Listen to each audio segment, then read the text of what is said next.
नमस्कार दोस्तों, आज हम एक बेहद दिलचस्प और रहस्यमय विषय पर बात करने जा रहे हैं। जन्माष्टमी के मौके पर हम भगवान श्री कृष्ण के मामा कंस के बारे में कुछ अनसुनी और चौंकाने वाली बातें जानेंगे।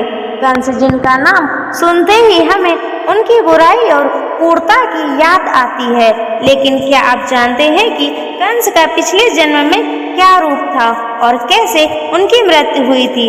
आज के इस वीडियो में हम कंस के जीवन के जुड़ी 10 खास बातें जानेंगे जो आपको आश्चर्यचकित कर देगी। तो चलिए इस दिलचस्प यात्रा की शुरुआत करते हैं। भगवान श्री कृष्ण के जन्म से पहले ही अगर किसी को उनसे भय था तो वह उनका मामा कंस था। असल में कंस ना ही तो एक राक्षस था, ना ही कोई असुर था, ना दानव, लेकिन कंस को लेकर जो भविष्यवाणी हुई थी कि उनकी बहन देवकी का पुत्र ही उनकी मृत्यु का कारण बनेगा, इसकी वजह से वह दहशत में रहने लगा था। इस कहानी के बारे में तो सभी जानते हैं, लेकिन क्या आप जानते हैं कि कंस पिछले जन्म में क्या था? कंस की मृत्यु कैसे हुई थी? आज हम आपको श्री कृष्ण के मामा कंस के बारे में 10 ऐसी खास बातें बताने जा रहे हैं जिसके बारे में जानकर आप हैरान रह जाएंगे। कंस अपने पिछले जन्म में कालनेमी नाम का एक असुर था, जिसका वध भगवान विष्णु ने किया था। कालनेमी के पिता का नाम विरोचन था।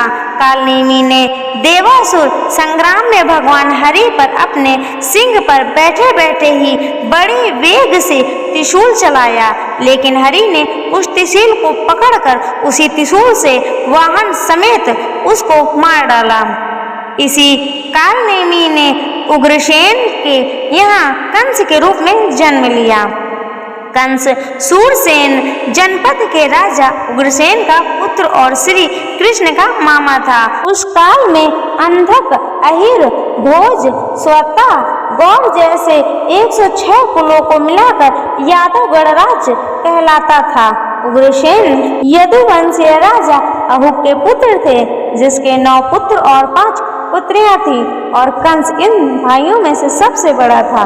कहा जाता है कि कंस अपने पिता को राजपद से हटाकर स्वयं राजा जनपद का राजा बन बैठा था।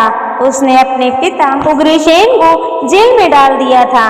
बता दें, मथुरा भी सूरसेन जनपद के अंतर्गत ही आता है। इतना ही नहीं, कंस अपने काका सूरसेन को भी राजपद से हटाकर मथुरा को अपने अधीन कर लिया था। कंस प्रजा को पीड़ित करने लगा। इससे पहले सूरसेन का मथुरा पर राज था। कंस ने आर्यवर्त के तत्कालीन सर्व प्रतापी राजा और मगध के विशाल साम्राज्य का शासक जरासंध की पुत्री से विवाह किया था, जिससे उसकी शक्तियां और भी बढ़ गई थी। जरासंध कौरव वंश का था, जिसने कंस के साथ अस्ति और प्राप्ति नाम की अपनी 2 पुत्री का विवाह कर दिया था। कंस ने अपने आसपास के राजाओं से भी काफी अच्छे संबंध बना रखे थे। कंस ने उत्तर पश्चिम में कुरुराज दुर्योधन को अपना सहायक बनाया हुआ था। वहीं जरासंध ने यादव वंशी राजा शिशुपाल को गहरा मित्र बना लिया था। शिशुपाल भगवान श्री कृष्ण की बुआ का बेटा था, जिसकी आस्था कंस के प्रति भी थी। इसके अलावा उत्तर की ओर आसम के राजा भागदंत से भी जरासंध के कारण कंस के मित्रता जुड़ी हुई थी। कंस के काका सूरसेन मथुरा के राजा थे, जिसके पुत्र वासुदेव का विवाह कंस की चचेरी बहन देवकी से हुआ था। वासुदेव और देवकी ने श्री कृष्ण को जन्म दिया था, लेकिन जन्म के पश्चात उनका पालन पोषण नंद बाबा के और माता यशोदा ने किया था।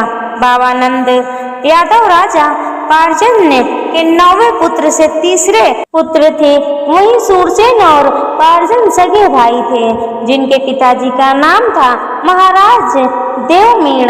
कंस अपनी चचेरी बहन देवकी से बहुत प्रेम करता था, लेकिन एक दिन उसे आकाशवाणी सुनाई पड़ी कि जिसे तू बहुत स्नेह करता है, उसे देवकी का 8वां बालक तेरी मृत्यु का कारण बनेगा। ये सुनकर कंस भयभीत हो गया और उसी समय अपनी बहन देवकी को मारने के लिए तलवार निकाल ली। हालांकि तब वासुदेव ने जैसे तैसे उसे समझाकर शांत किया।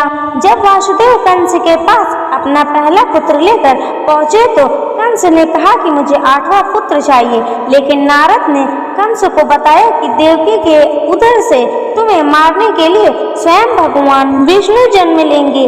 ये सुनकर कंस और भी भयभीत हो गया और उसने एक एक करके देवकी के 6 पुत्रों को जन्म लेते ही मार डाला। वहीं 7वें गर्भ में स्वयं श्री शेष अनंत ने प्रवेश किया था, जिसे बचाने के लिए भगवान विष्णु ने योग माया के जरिए देवकी का गर्भ ब्रज निवासी वासुदेव की पत्नी रोहिणी के उदर में रख दिया। वहीं 8वें बेटे के रूप में श्री हरि ने स्वयं देवकी के उदर से पूर्ण अवतार लिया। इस दौरान माया के प्रभाव से सभी सैनिक सो गए और जेल के दरवाजे खुलते गए, जिसके बाद वासुदेव जेल से शिशु कृष्ण को लेकर नंद के घर चले गए। बाद में श्री कृष्ण ने एक समारोह में कंस को बालों से पकड़कर उसे गद्दे से खींचकर भूमि में पटक दिया और उसका वध कर दिया, जिसके बाद देवकी तथा वासुदेव को मुक्त किया गया। कंस के वध के बाद कृष्ण और बलदेव ने कंस के पिता उग्रसेन को पुनः राजा बना दिया। आपको जानकर हैरानी होगी कि भारत में ऐसे भी कई गांव हैं जहां पर कंस की पूजा होती है।